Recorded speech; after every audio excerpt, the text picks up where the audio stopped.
it was like a hardcover book with a dust jacket and it had snakes on it and it was looked really cool. And I was little, I was like 8 or 9, and I said, "Wow, what's that book about?" And my grandmother said, "Oh, don't pay any attention to that. It's just the diary of a real witch." What? Take a playful look with Enfys Book as they roll for crit hits with pagan wordsmiths.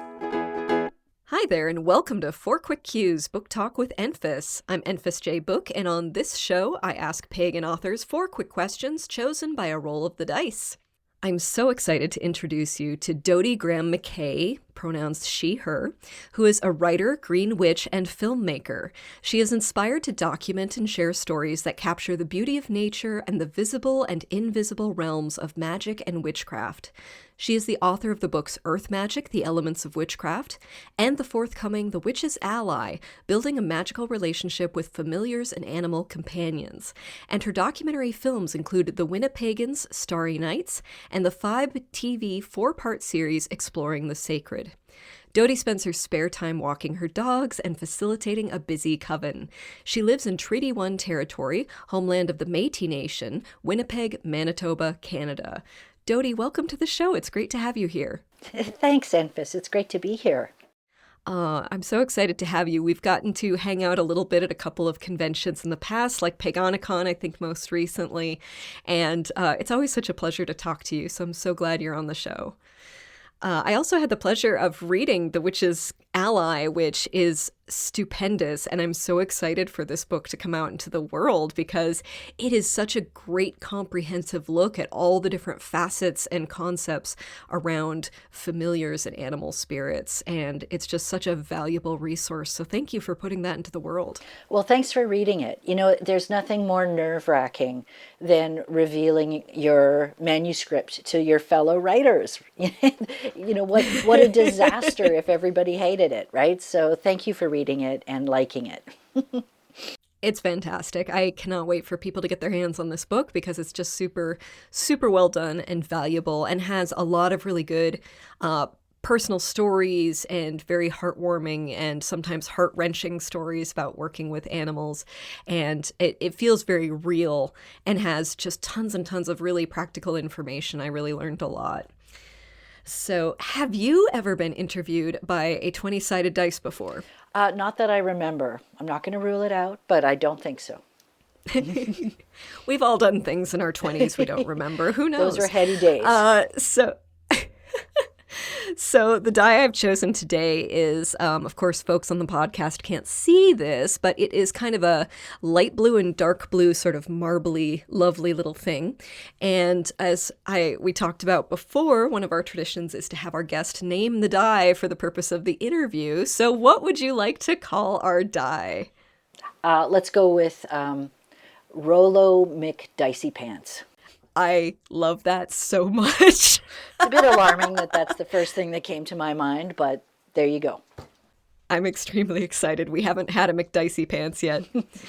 All right, Rollo McDicey Pants. Let's get that first question out of the gate. What advice would you give to an adult starting along a pagan, polytheist, etc. spiritual path? Wow. Try everything. You know, don't just read about it. Try it. Do it. See how it feels in your body to actually enact the spells, the rituals, the advice that you read in books.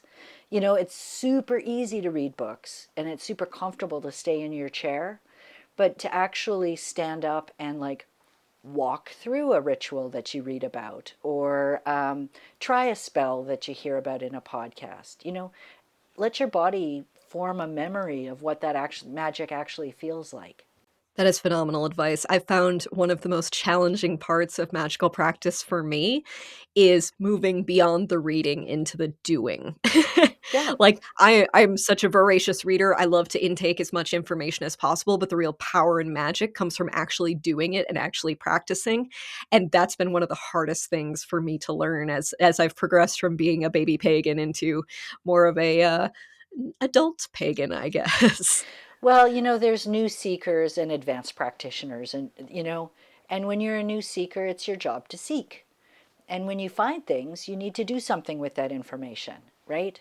And the more you move through ritual, the more you experience how it feels to raise energy and perform magic, the more natural it becomes, right? You know, your body starts to remember how to do those things, and it starts to feel real good. It really does. And for me, a lot of that joy, this isn't for everybody, but I really get a lot of that working with a group. That sort of forces me to set that time aside to do the actual magic and to feel how others do magic and experience that has been really, really beneficial for me. I know it's not for everybody, but as a fellow coven leader, I'm sure you can relate. Well, I had a really fun experience with that last weekend. I drove down from Winnipeg to Anamoose, North Dakota, to participate in the North Dakota Grand Sabbat, and I was teaching a class about rowan tree and red thread, you know, making these types of charms. So there was a lot of, you know, of a talky bit where we talked about the folklore and the history of this particular charm, and then we got up and we made one, and then we stood up and we charged it by chanting and jumping around. So, you know, it gave everybody sort of all the levels of contact with that material. And I think it sticks better when you can do that. I mean, it was a unique situation that we had the type of space and the type of time that would allow for a class like that.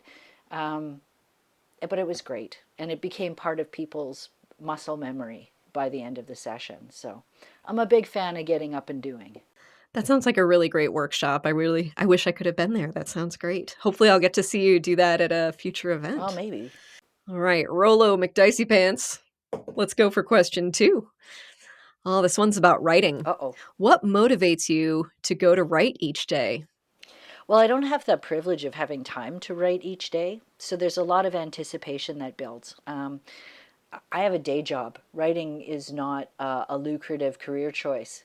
So I have blocks of time set aside. That's my writing time.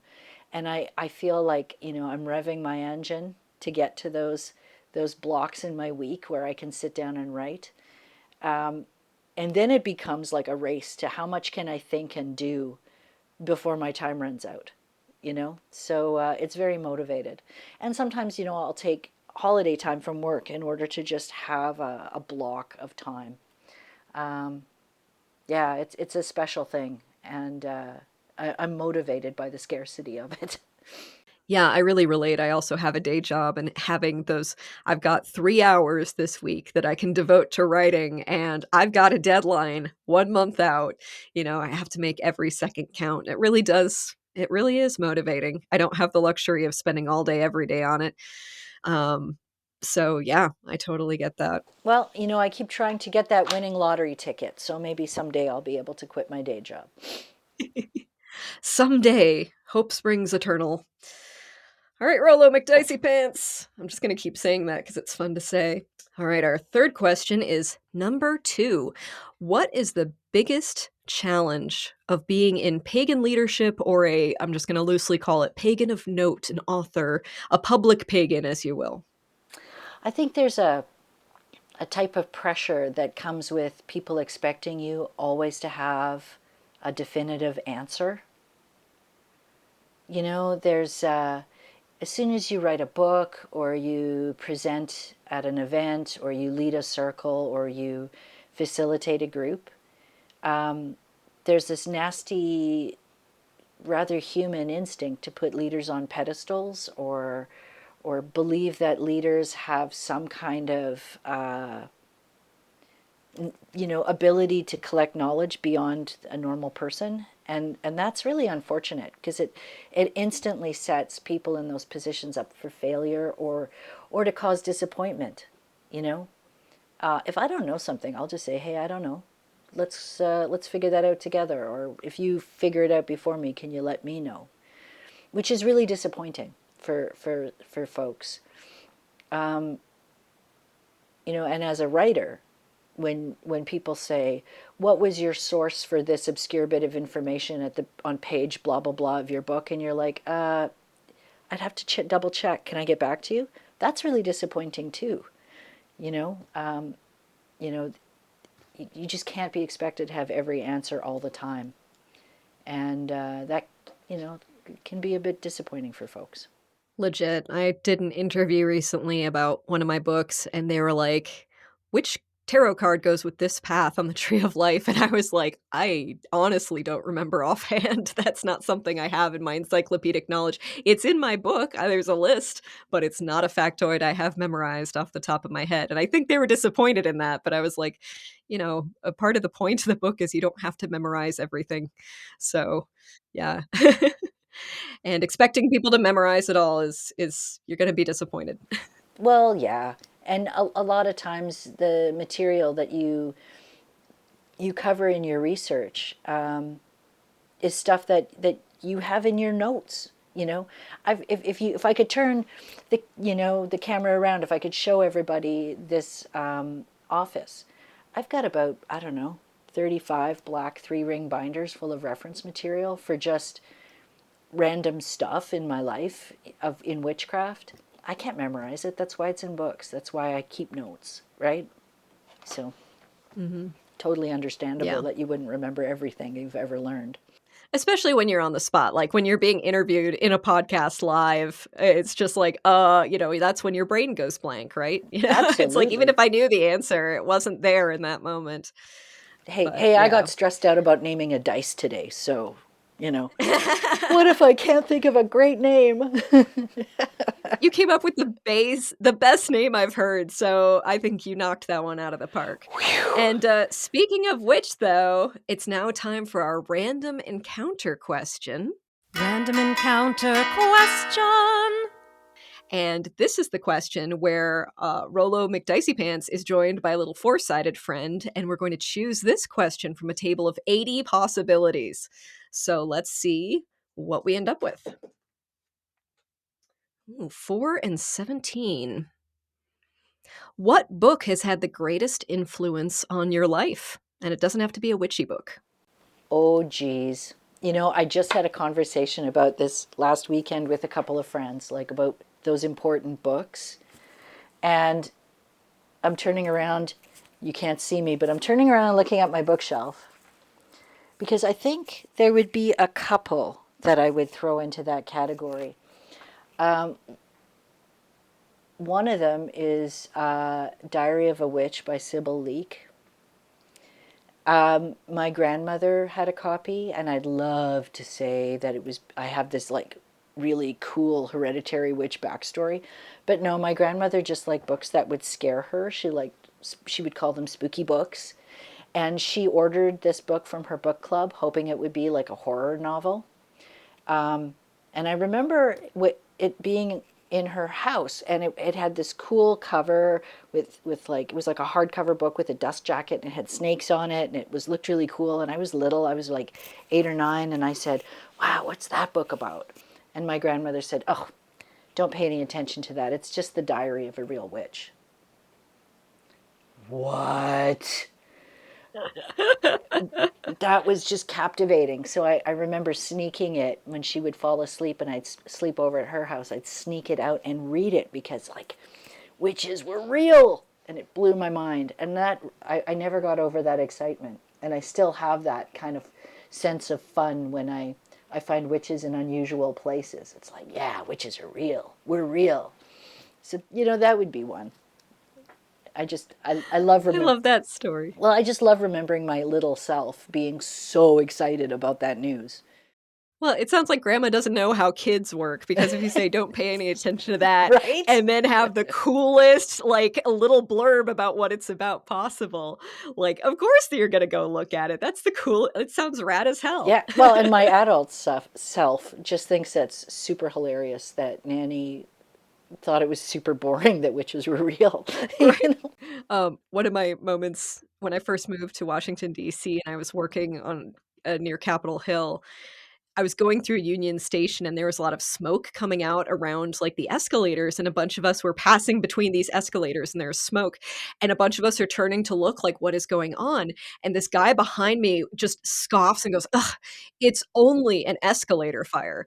And it's like, first of all, I didn't know they could catch fire. Secondly, how jaded do you have to be where that's not a remarkable occurrence that is worth looking at? It's just like, oh, people reacting to this thing that never happens. So yeah, that's pretty funny. Great. Well, that's the 4 quick cues, Dodie. Thank you so much. I would love it if you could take the floor for a couple minutes and tell us about anything you're excited to share with the audience, whether it's your upcoming book or upcoming events or anything like that, and also where to find you online. So the floor is yours. Whee, the floor. Well, the new book is coming out in the U.S. in September. It's called A Witch's Ally. And it is about the relationship between people who practice magic, and I refer to those folks as witches for the context of the book, and animals. And those animals might be, actual animals that exist in our environments, or they might be animals that live in the spirit world. So I'm pretty excited about it. As I said, when we got together today, Enfys, I'm so glad you liked it. Revealing that work to peers is really intimidating, vulnerable process. So I'm getting over that hurdle now. And, in September, people in the world will be able to read it. One thing I've learned is that the release date is for the US. So those of us up here in Canada or in the UK will have to wait for at least another month before books start washing up on our shores. But I hope people really enjoy it. I put a lot of my heart into it. What else is going on? Later this summer in July, actually it'll be very soon after this podcast drops, I'll be at Mystic South in Atlanta doing some workshops there. I love Mystic South. I try to make a point of going every year. It's really fun. And then beyond that, it looks like I'll be at Twin Cities Pagan Pride in September in Minneapolis. And then I love Minneapolis so much that I'll be back in October for the Samhain Symposium at the end of the month. So, yeah, kind of think of Minnesota as sort of like, Manitoba's sneaky cousin. I just like to sneak down there and hang out with folks down there as much as I can. So that's what's going on so far. And you also asked where to find me online. You can find me on my website, dodiegrahammckay.com. And on that website, you can learn all about my books and some of my shenanigans. And you can also find my spell candle company. I've got a little shop, and you can check out Covenstead Candle Company online at the website. You can find me on Instagram as Dodie_GM, and also Covenstead_candle_co. I'm on the Facebook, Dodie Graham McKay Books and Films. And yeah, I guess that's about it. Awesome. Well, thanks so much. I'll include all of those links in the show notes, of course.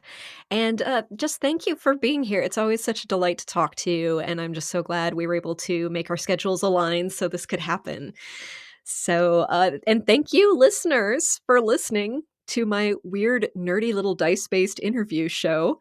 If you enjoyed this episode of 4 Quick Cues Book Talk with Enfys, be sure to like, subscribe, and leave a review on your podcast app of choice. Those reviews really, really do help. So if you have a couple minutes, please do leave one. And you can check out more content from me, Enfys, at majorarqueerna.com, which is majorarqueerna.com. Whatever time it is where you are as you're listening to this, I just hope you have a fantastic day, and may the dice of fate roll well for you. Thanks for listening to 4 Quick Cues.